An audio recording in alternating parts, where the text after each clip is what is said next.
Brand of soap है और तुम बाजार जाओ वो सोप खरीदने के लिए और पता चले कि सोप की पैकेजिंग तो सेम है, लेकिन जो अंदर सोप निकल कर आई वो बिल्कुल सेम नहीं है, उसकी खुशबू डिफरेंट है, उसका फील डिफरेंट है, तो एज ए कंज्यूमर तुम्हें कैसा लगेगा और क्या तुम नेक्स्ट टाइम वो सोप खरीदने जाओगे?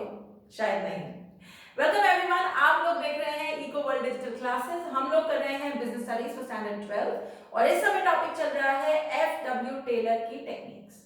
चौथा वीडियो है ये। हम 3 वीडियोस में पिछली सारी टेक्निक्स कवर कर चुके हैं। ये फाइनल वीडियो है एफडब्ल्यू टेलर की टेक्निक्स पे।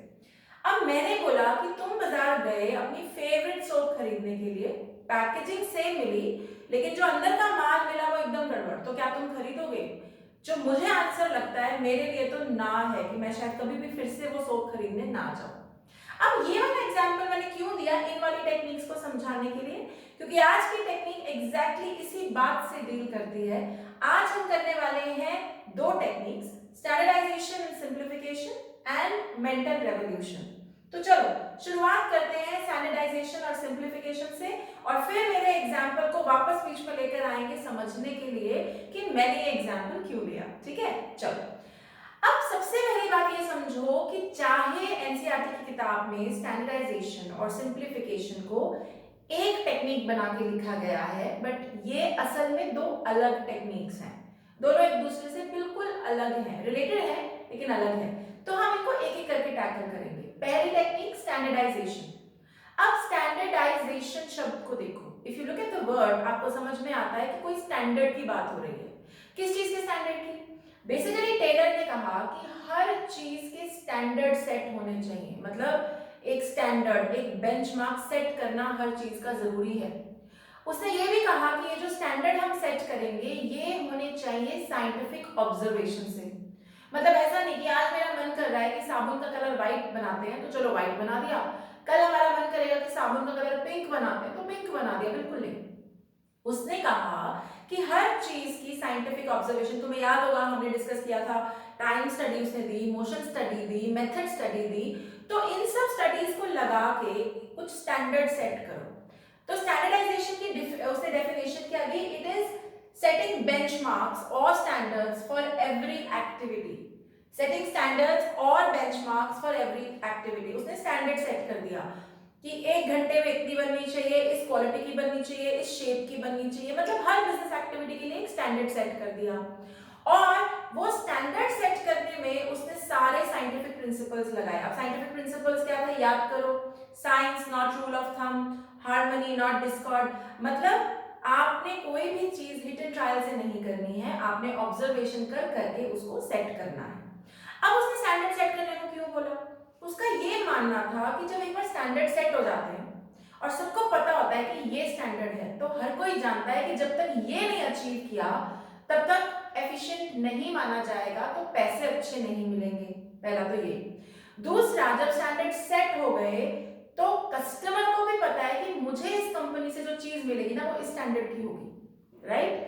तो कस्टमर भी खुश, जो बना रहा है उसको भी क्लैरिटी, और सबसे बड़ी बात है स्टैंडर्डाइजेशन से ये चीज मिलती है। पहला, इंटरचेंजेबिलिटी। इंटरचेंजेबिलिटी का जो मैंने अभी एग्जांपल दिया था, तुम बाजार गए, मान लो मैं पियर्स यूज करती हूँ, मैं पियर्स खरीदने गई बाजार क्योंकि मुझे पियर्स बहुत पसंद है। वहां गई तो मुझे वो एग्जैक्टली मिला ही नहीं जो मैं यूज करती हूँ, तो गड़बड़ हो गई ना, कस्टमर खत्म। तो वो जो ब्रांड है या वो जो प्रोडक्ट है वो तो खत्म हो जाएगा क्योंकि उसकी कोई स्टैंडर्डाइजेशन नहीं है।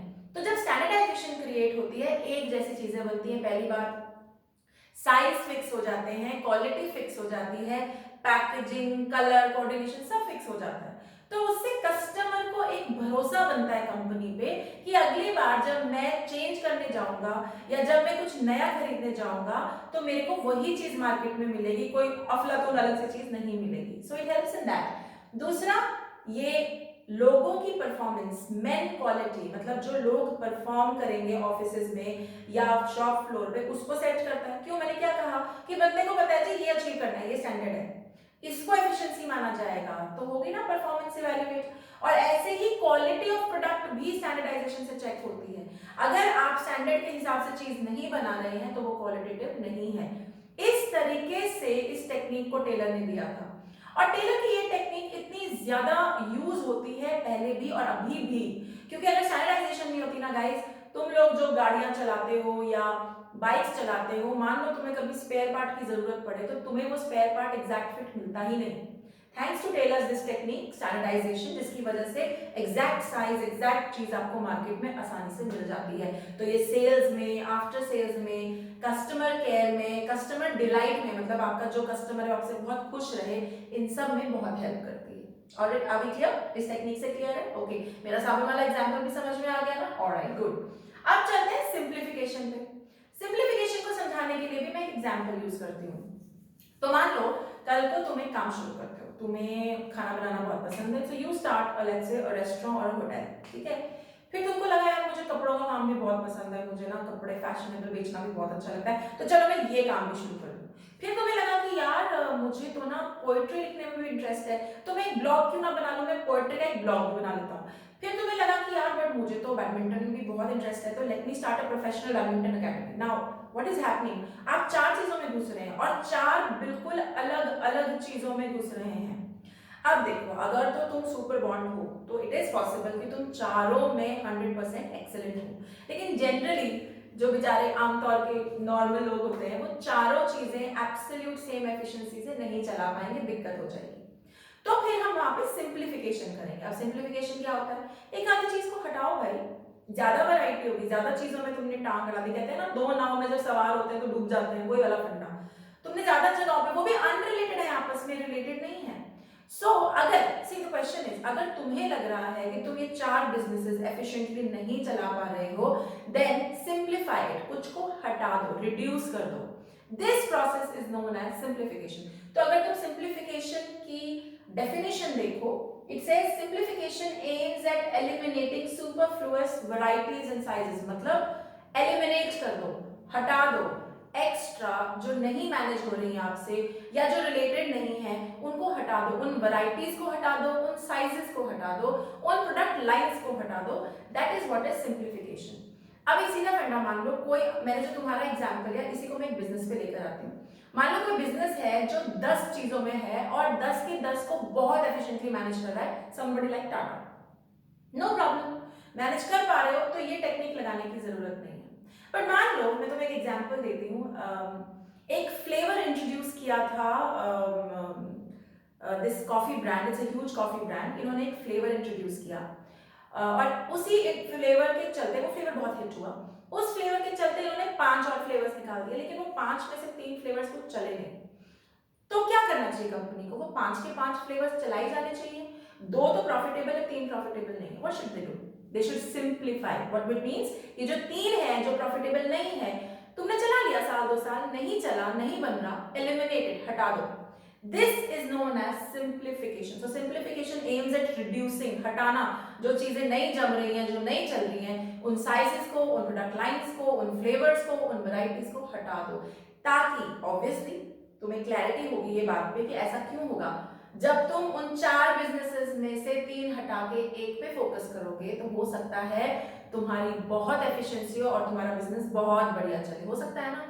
सिमिलरली जब ये कॉफी वाले 3 फ्लेवर जो नहीं चल रहे उन्हें हटा के 2 पे काम करें तो हो सकता है और बेटर हो जाए, एफिशिएंसी बढ़ जाए और पैसा कमाए, राइट। तो यही होता है, जब सिंप्लीफिकेशन होती है तो कॉस्ट सेविंग होती है, पैसा बचता है, आपके रिसोर्सेज की बहुत अच्छी यूटिलाइजेशन होती है और आपकी इन्वेंट्री कम हो जाती है। इन्वेंट्री, स्टॉक जो आपको रखना पड़ता है। अभी मैंने कहा था तुम 5-4 बिजनेसेस में हो तो बैडमिंटन के लिए अलग स्टॉक है, रैकेट्स रखने पड़ेंगे, बॉल्स रखनी पड़ेगी, होटल बिजनेस के लिए तो पूछो ही मत कितना स्टॉक रखना पड़ेगा। एंड माइंड यू, स्टॉक में दिक्कत क्या है, खर्चा, पैसा, जगह भी चाहिए, खर्चा भी करना पड़ेगा। तो थैंक्स टू सिंप्लीफिकेशन ये सब चीजें, तुम्हारा टाइम नहीं वेस्ट होगा, तुम्हारे पैसे बचेंगे, तुम सही जगह पे टाइम लगाओगे, तुम्हारे रिसोर्सेज एफिशिएंटली यूटिलाइज होंगे और आपकी इन्वेंट्री कम हो जाएगी। कहने का मतलब इन टोटलिटी खूब पैसे बचेंगे और खूब एफिशिएंसी बढ़ेगी, ठीक है। Are we clear? तो अगर एग्जाम में आए स्टैंडर्डाइजेशन एंड सिंप्लीफिकेशन, एक टेक्निक लिखी हुई है नहीं, 2 अलग पैराग्राफ्स बना के use them. And one more thing over here, business में be very generous with examples. आप जितने एग्जाम्पल लिखेंगे, मान लीजिए आपने इसको एक्सप्लेन किया और नीचे एग्जाम्पल लिख लिया, उतने आपके मार्क्स बेटर होंगे। ये टिप है, इसको याद रखिएगा, ठीक है। Alright, now let's come to mental revolution. अब मेंटल रेवोल्यूशन क्या है? तुम्हें याद होगा एक प्रिंसिपल था टेलर का, harmony not Discord and cooperation not individualism, जिसका नटशल में मतलब था भाई लड़ो मत आपस में, तुम्हें एक दूसरे की जरूरत है, तुम दोनों एक दूसरे के लिए इंपॉर्टेंट हो, तो लड़ने से अच्छा है एक दूसरे की बात को समझो और पीस बनाए रखो, शांति बनाए रखो, ताकि दोनों का फायदा हो। अब इसी प्रिंसिपल से उसने एक टेक्निक निकाली। भाई लोगों ने पूछा होगा, मैनेजमेंट ने पूछा, भाई तुम कह तो रहे हो कि हार्मनी बनाए रखो, कैसे रखें हार्मनी बना के? ये मैनेजमेंट वाले वर्कर्स कुछ और सोचते हैं, हमारा दिमाग कुछ और चलता है। तो फिर टेलर ने टेक्निक दे दी। टेलर ने कहा मेंटल रेवोल्यूशन करो। Now what is mental revolution? The definition is it is change of attitude of management and workers towards each other. कुछ नहीं, change of attitude of management and workers towards each other. Simple शब्दों में कहूं तो management workers को पहले ही दिन से ये ना सोचे कि तो निठल्ले हैं, निकम्मे, कोई काम नहीं करना चाहते, लेजी है, सिर्फ पैसा खाते हैं। No, think where are they coming from, what are their problems, क्यों भाई, क्यों नहीं काम करना चाहते, सैलरी की डिमांड क्यों कर रहे हैं, क्या दिक्कत है, कोई परेशानी है तो उसे सॉल्व करो, जो आपके बस में है कोशिश करो उसे सॉल्व करने की, उनकी दशा को, उनकी प्लाइट को समझो, उसे ठीक करने की कोशिश करो। वो स्ट्राइक पे क्यों जाते हैं बैठने, सोचो। सिमिलरली वर्कर्स के दिमाग में क्या चलता है? मैनेजमेंट हमें लूटने के लिए बैठी है, हमारा खून चूसने के लिए बैठी है, काम करवाती है, पैसे नहीं देती हमें।